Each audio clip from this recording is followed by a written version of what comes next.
orange, pink, orange, blue, pink, orange, pink, orange, pink, orange.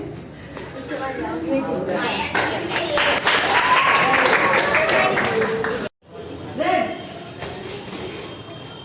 blue, yellow, blue, red, blue, yellow, blue, yellow, blue, yellow,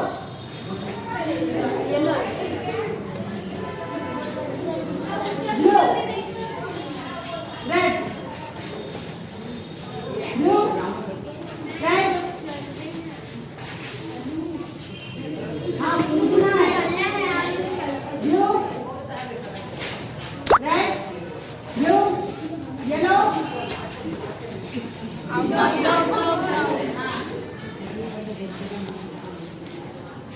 Ready? Yellow.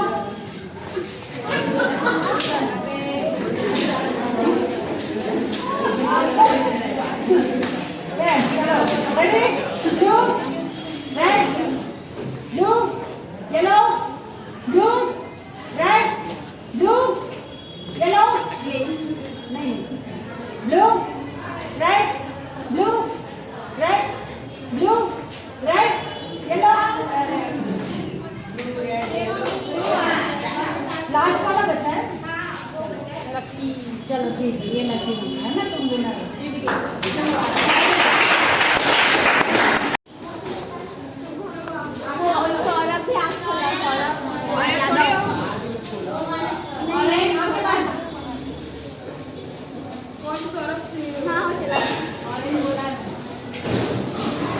Blue,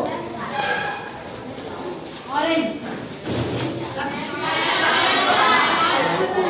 आप बोलिए कैसे है? Pink, orange, pink, orange, pink, orange, blue, orange, pink, orange, pink, orange,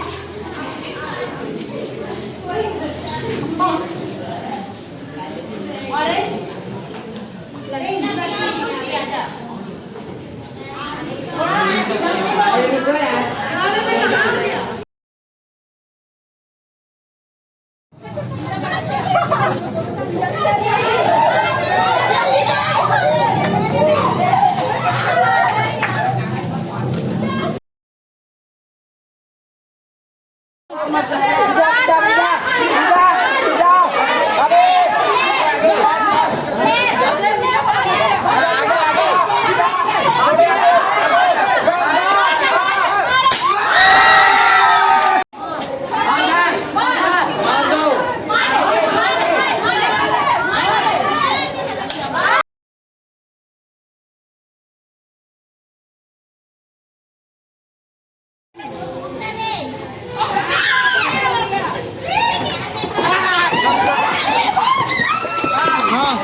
विद्यालय में कुछ games करवाए गए थे, है ना. उन खेलों का क्या महत्व है, आज हम इसके बारे में जानेंगे.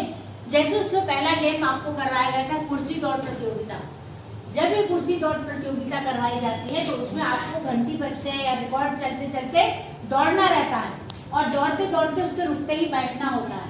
जैसे ही हम बैठते हैं, जो लोग रुक जाते हैं वो दौड़ दौड़ के आते हैं और बैठते हैं, लेकिन कुछ लोग जो आगे पहुंच गए हैं वो वापस पलट के आके जब बैठते हैं तो उनको आउट बोला जाता है. इसका मतलब क्या हुआ, इन चीजों से हम क्या सीखते हैं. और जो दौड़ता है पीछे रुक जाता है उसको हम क्या कहते हैं, और तेज दौड़ो दौड़ो. तो यहाँ हमें दो बातें समझ में आती हैं कि यदि हम कोई भी जिंदगी में एक बार आगे बढ़ने के बाद गलत कदम उठाते हैं तो उसमें हमको सफलता नहीं मिलती है. और दूसरी बात, अगर हम थोड़ा सा चूक गए हैं किसी प्रयास से तो हमको दौड़ते रहना है, रुकना नहीं है, प्रयास करना नहीं छोड़ना है. दूसरी बात, मटकी फोड़ प्रतियोगिता. इसमें आंखों में पट्टी बांध के एक डंडे से मटकी को फोड़ना रहता है. इसमें कुछ लोग जीत ही नहीं पाए। जितने लोगों ने प्रतिभागिता दी इसमें कोई नहीं जीत पाया, लेकिन जब उनको कोई ट्रिक सिखाई गई और आंखों पे पट्टी बांध के बोला गया तब उन्होंने उसमें से 80% लोग ने जीत हासिल कर ली। इसमें उन्होंने क्या ध्यान रखा कि आंखों में पट्टी बांधने के बाद आपको अपने अंदर के मन से दोस्ती करना पड़ेगी, आपको अपने सुनने की क्षमता बढ़ानी पड़ेगी। दोनों सिरों से किस तरह की आवाजें आ रही हैं उन आवाजों को सुनना पड़ेगा। तो एक अच्छा श्रोता बनना पड़ेगा, एकाग्रता रखनी पड़ेगी और अंदर मन की आंखों से ये महसूस करना पड़ेगा, पैर जहां बढ़ा रहे हैं उस जमीन को महसूस करते हुए कदम बढ़ाते हैं और एक अदृश्य चित्र दिमाग में बैठा के जब आगे बढ़ते हैं तब उनको उसमें सफलता हासिल होती है। तो यानी हमारी सुनने की क्षमता अच्छी होनी चाहिए और उसके बाद में अपने अंतर मन से हमारी दोस्ती, अंदर की बात सुनने की क्षमता होनी चाहिए। ये बात सीखने में हमको इस गेम में सफलता मिली। कुछ लोगों ने जब लावा दौड़ प्रतियोगिता की जिसमें 10-10 लोगों को दोनों तरफ खड़ा किया गया और पेपर 10 रखे गए थे और 11वें पेपर को उनको पास करके रखना था और फिर उस पर पहुंच के सबको पीछे से फिर पेपर को पास करना था। यहाँ पर भी कुछ टीम बहुत अच्छे से जीत गई और कुछ हार गई। उसका कारण क्या समझ में आया? कई लोग झुक नहीं पा रहे थे ठीक से, हालांकि हम 10th से 12th तक के बच्चे थे, लेकिन किसी के झुकने की क्षमता कम थी, किसी का ध्यान दूसरे को देखने में था, वो कितनी तेज दे रहे हैं, अपने पर नहीं था। जब एकाग्रता हम में रखते हुए जो काम किया गया है उसको तन्मयता से हम करते जाते हैं तो हमारी ऊर्जा नष्ट होने से बच जाती है। लेकिन हम अपना काम कर रहे हैं और दूसरे को भी देख रहे हैं तो देखने और करने दोनों में ऊर्जा बढ़ने से हार हो जाती है। तो जो काम करो उसमें अपना पूरा ध्यान लगा के जब हम करते हैं तब हमको जीत हासिल होती है। और आपस में तालमेल बहुत जरूरी है, एक दूसरे के साथ में तालमेल है तो हाथों में पकड़ने की क्षमता होनी चाहिए। आज हमारी ग्रिप इतनी कमजोर हो गई है, इन सब बातों पे काम करने का, हाथों का कौशल बढ़ाना है हमको, ये सीखने मिलता है। बोरा दौड़ के लिए जब क्या किया, उसमें जूट के बोरे लिए बच्चों को बिठा दिया गया और कहा अब आपको इसको पहन के जल्दी से खड़े होके दौड़ना है। कई बच्चे खड़े ही नहीं हो पाए, अपने लग गए। कैसी क्षमता है ये आपकी? 10th से 12th तक के बच्चों की शारीरिक क्षमता इतनी कमजोर है, इतने भारी भरकम शरीर है, मांसपेशियां इतनी टाइट है कि आपको बैठने के बाद में खड़े होने में दिक्कत होती है। इससे ये पता चलता है कि आप अपने जीवन में योग, आसन, दौड़, प्राणायाम को बिल्कुल महत्व नहीं देते और अभी से ही आपकी उम्र बुजुर्गों के समान हो रही, अधेड़ उम्र के हो रहे हो। तो इस बोरा दौड़ ने ये सिखा दिया कि आपकी शारीरिक क्षमता बहुत कम है। और अंत में जब चम्मच दौड़ की बात आई और चम्मच दौड़ करते समय जब बच्चे दौड़ रहे थे तो उसमें ये देखने में आया कि आधी दौड़ करते करते ही उनकी चम्मच में से अंती जो कांच की गोली थी वो गिर गई। उससे आगे तुम्हें ये समझ में आया धैर्य की कमी है और संतुलन नहीं है जीवन में।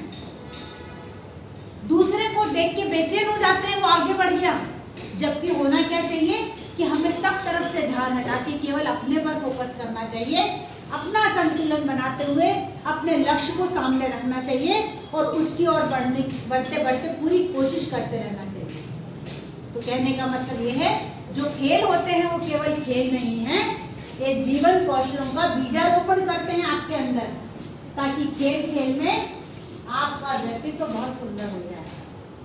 ठीक है, बात